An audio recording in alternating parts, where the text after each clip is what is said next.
Trevor Zegras has been brilliant lately, and Gauthier, you are an Anaheim Duck. You're Locked On Ducks, your daily podcast on the Anaheim Ducks, part of the Locked On Podcast Network, your team every day.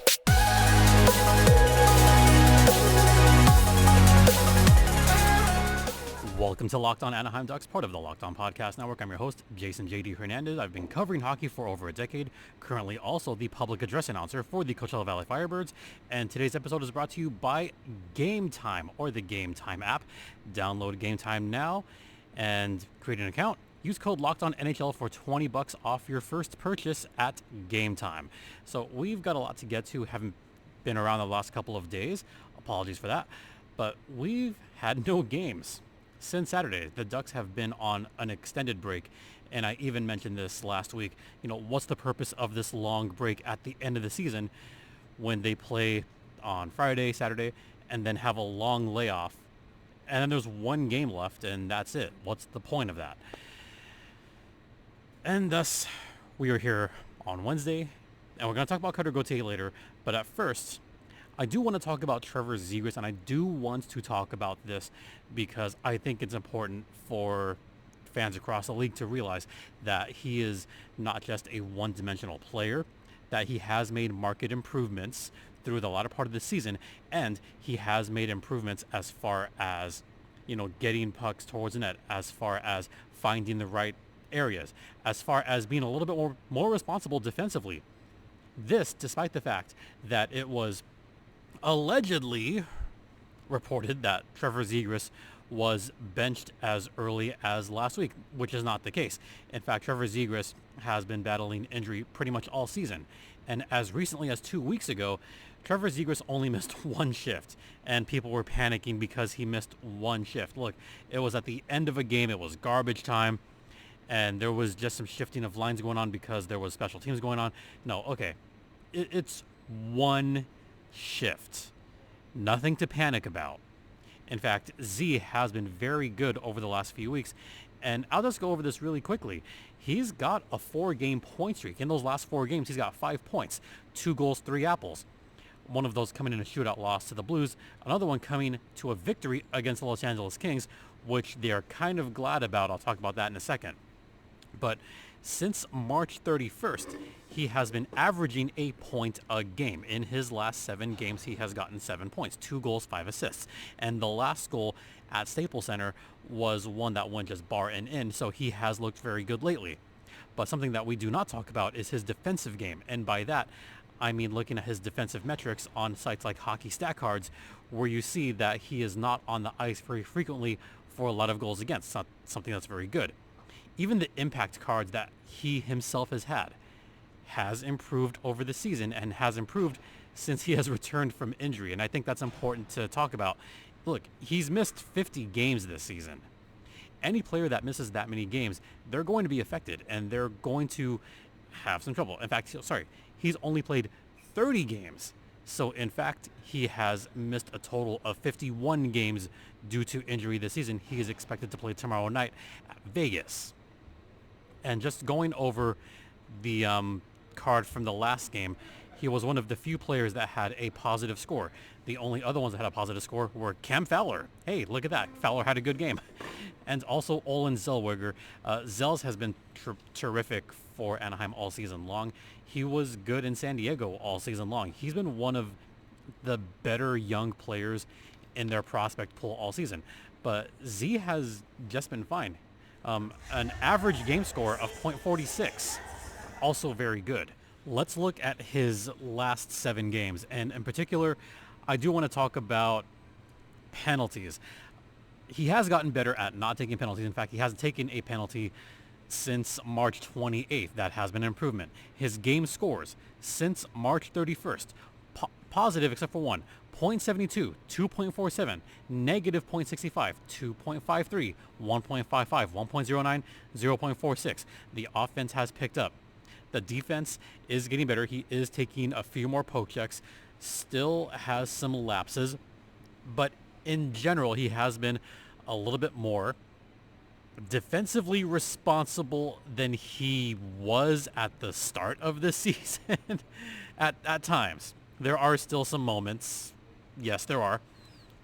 But I could tell, and I think a lot of people could tell, that he's making more of an effort to try to prevent pucks from getting out of the neutral zone, which is fine. He is making more of an effort to keep the puck in the zone, which is also good.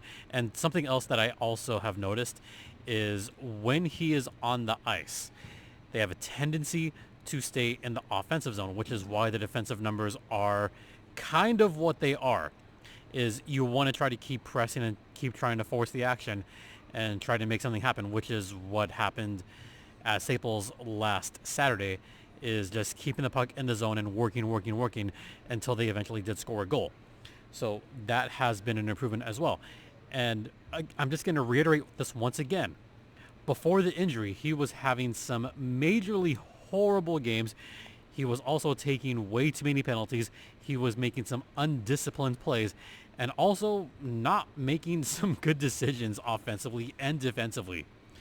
There was a long stretch at the end of October, early November, where he was just not making good decisions at all, but he was also just kind of shaking off the rust.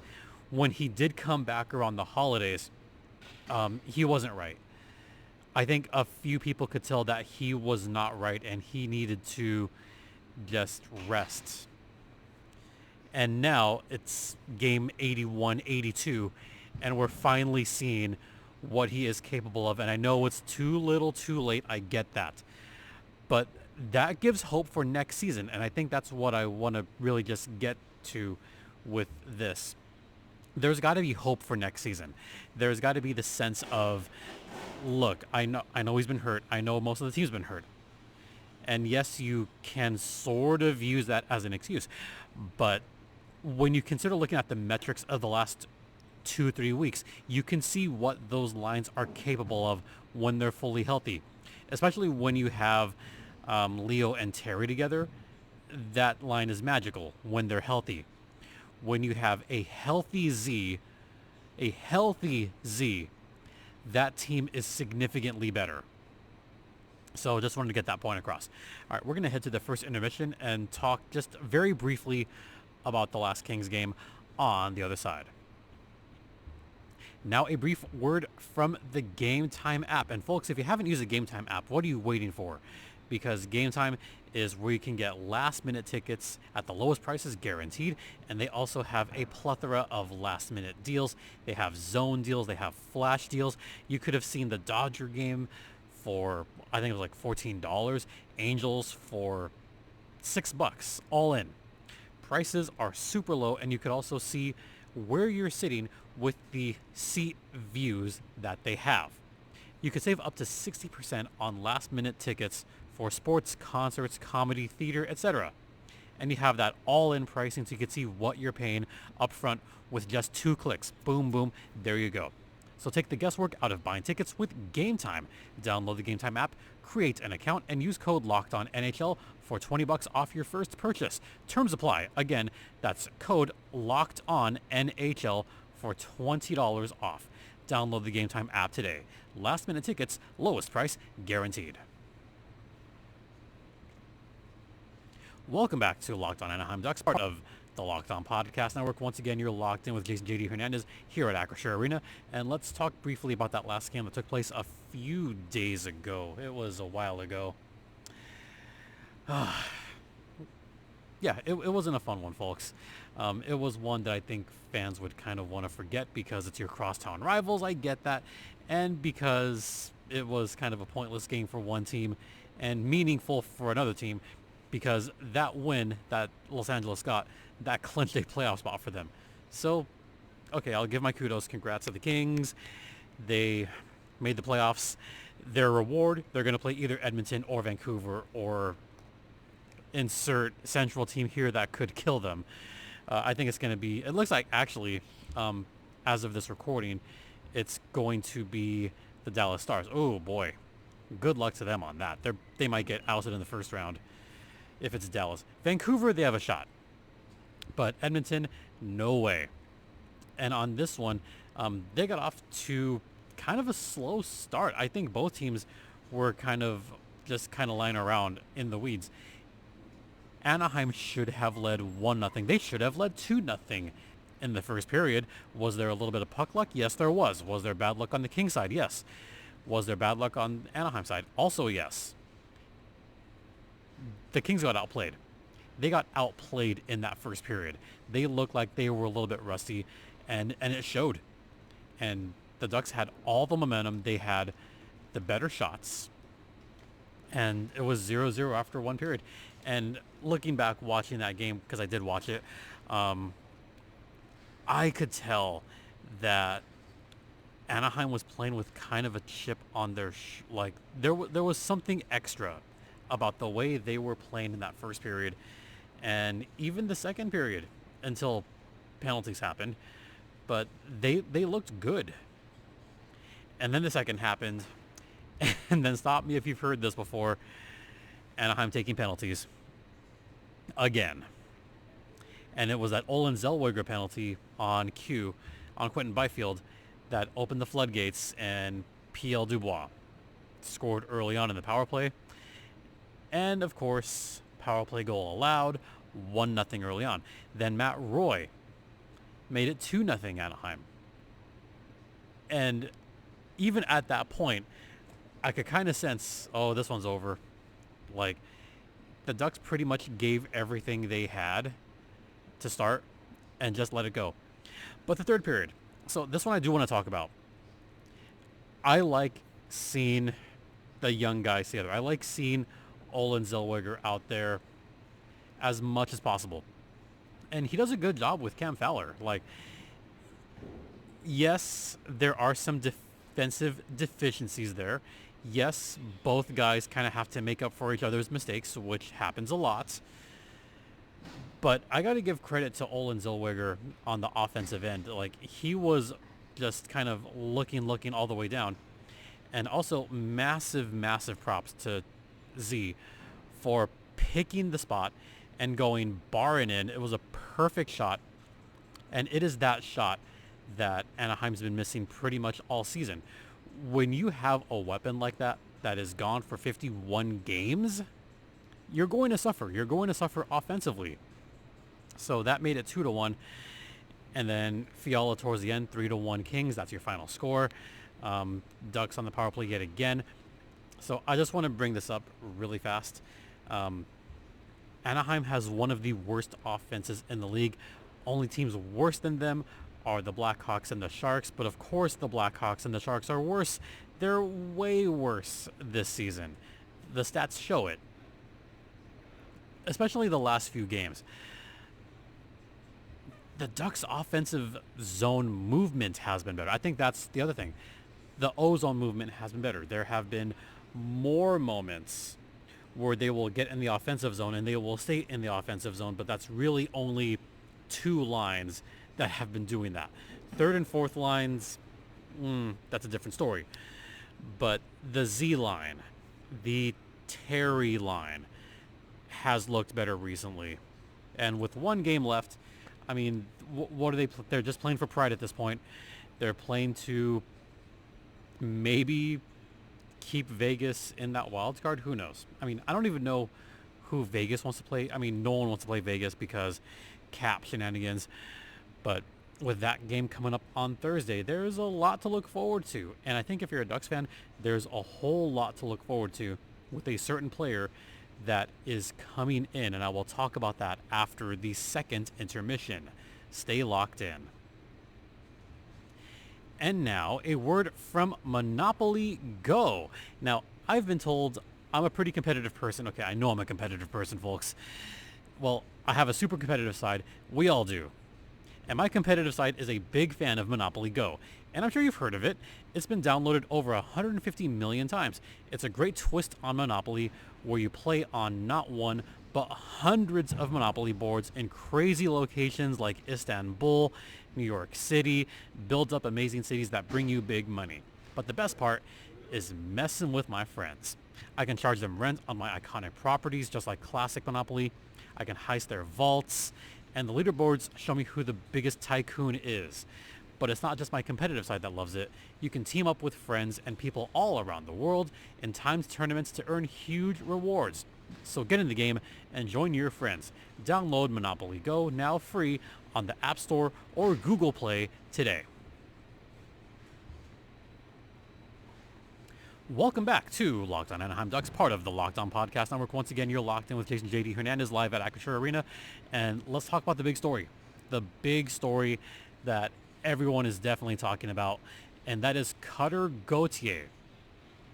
He's expected to make his NHL debut Thursday night at T-Mobile Arena against the Vegas Golden Knights in what's going to be the final game of the season for both teams.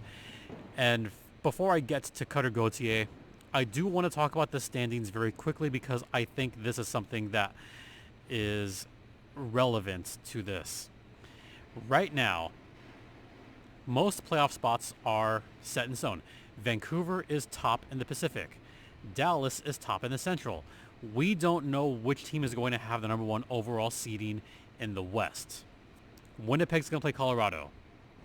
Nashville has one of the wild card spots at 99. Their season is done. Vegas has 98 points. The Kings have 97 points. If the Kings win their final game, and if Vegas loses their final game, then the Kings would play Edmonton. Vegas would drop down, and they would have to play either Vancouver or Dallas. We don't know yet. Maybe Kings fans want to see the Ducks lose this one, or at least give Vegas a point, because I know Kings fans do not want to see Edmonton for the third time in a row. LA has recently historically been awful against Edmonton, so they don't want to see the Oilers. Vegas, on the other hand, maybe nobody wants to face them. Maybe they want to play Vancouver. Maybe they want to play Dallas. Maybe they want to take one of those teams out early. And especially with Mark Stone coming back. Yes, I know. I hear the comments. Oh, Mark Stone got hurt. He's conveniently coming back. Yes, I know. I get it. So that's, I think, important to keep in mind when we have the last two games of the regular season. And those both take place pretty late in the day. In fact, those happen at 7 o'clock. Kings are home against the Chicago Blackhawks. LA should win that. And the Ducks are at Vegas. Let's see how that plays out. Now, Cutter Gauthier. In case some of you may have forgotten, Cutter Gauthier got traded unceremoniously from the Philadelphia Flyers to the Anaheim Ducks in exchange for Jamie Drysdale. Though some other parts were in there, but there was that massive trade that took place 3 months ago. Wow, it's been that long. And Cutter Gauthier, just over the weekend, lost the national championship game. Congrats to the Denver Pioneers. I know Troy Terry is thrilled about that. But Denver wound up beating a top team from Boston College. The Eagles went down. Not only did they go down, they got shut out in the NCAA Frozen Four championship game. And that was a tough pill to swallow. And even on the post game, like, you could see the look on his face. He looked upset. He looked very upset. He wanted that win so bad, especially against a very talented Denver team. So I'm not so sure that I liked the reporters like going all over him after the game. Like, I get it, like talking about Anaheim, I completely get it. But, you know, after the game, he was quoted as saying, "Yeah, I'm not too sure about the Ducks. I haven't spoken to them at all recently, so not too sure what's going on there and what their thoughts are. But just trying to cherish every last moment as being a college athlete." And by the way, shout out to Jesse Pierce, who right away said, "Ducks fans, breathe." A lot of guys this week all across Frozen 4 said their NHL squads were giving them their space while they chased a title. So I appreciate what Anaheim did, letting things kind of play out as they were and letting Cutter Gauthier go after a national title. And she even called it. She said, He'll probably sign tomorrow. Well, that's exactly what happened. He did get signed the following day to his ELC, and once again, he will make his debut on that day. Now, I was also thinking about this. Only one game. This is the other reason why I hate the schedule as it is, because it leaves them with one game, and it gave them so many days off, which, lack of shout outs to the schedule makers for allowing that to happen. Boo on you. But everyone breathe. It is one game. How does this affect everything else? Well, I think he's just going to play the one game, and they want to see what he has, which I'm okay with. He's also going to be wearing number 61, which was first reported by John Buchagras at the Frozen Four. He originally wanted to wear number 19. His number 19 is what he wore at Boston College. And he kind of jokingly, half jokingly rather, said, well, I wear 19 now. I'm just going to flip it upside down and I'll be number 61. Yeah, he was joking around partially, but he ran with the joke, so he's going to wear 61 for his final game of the season. Yeah, I kind of love the wry sense of humor that he has already. I think fans are going to really enjoy watching him around the next few seasons. But, from all accounts, he's very thrilled to be an Anaheim Duck. And just this morning at the practice, he was on a power play unit. You ready for this? The power play unit with Zegras, with Leo Carlson, with Olin Zellweger, and with Troy Terry. I love that power play line. There's going to be so much movement. It's going to be pass, pass, pass. I wouldn't be surprised. In fact, you know what? I'm going to just predict it right now. I predict that there will be a power play goal from that unit on tomorrow's game at T-Mobile Arena. I'm not going to guarantee it, but I'm going to predict it, that we're going to get a power play goal from that unit. And just to really go all out on the prediction, I'll say it's going to be Leo from Cutter and Z. No, actually, no, I take it back. I'm going to say Terry from Cutter and Z. That's going to be the power play goal that they're going to score. Wouldn't that be fun? Also, one other thing that I just have to reiterate, this is the last game of the season, and this is going to be the final game for Jakob Silfverberg, who is retiring at the end of the season. Kind of a weird, I guess, just the way the events have turned out, that you have one longtime player that is retiring after a dozen years, and you have this new wunderkind who is expected to be one of the cornerstones of the franchise. So a nice little full circle moment there. So once again, Cutter's first game, Jakob's final game, all taking place tomorrow.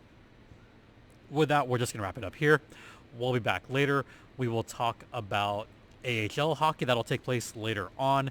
And then I'll talk more about Cutter Gauthier and talk about, just takeaways from this season. In the meantime, thanks for listening. Thanks for watching. Don't forget this podcast is free and available across all platforms, including Stitcher, Spotify, Apple, Google, ad-free on Amazon. You can follow me on X or Twitter at StimpyJD. And the show's X or Twitter is also the show's X is at LO_Ducks. And once again, thank you all for your continued support. It is so greatly appreciated. And we'll see you on the other side. For Locked On Anaheim Ducks, I'm Jason J.D. Hernandez, saying have a great rest of the afternoon, I guess. Please remember to be safe out there, be kind to one another, and Ducks fly together.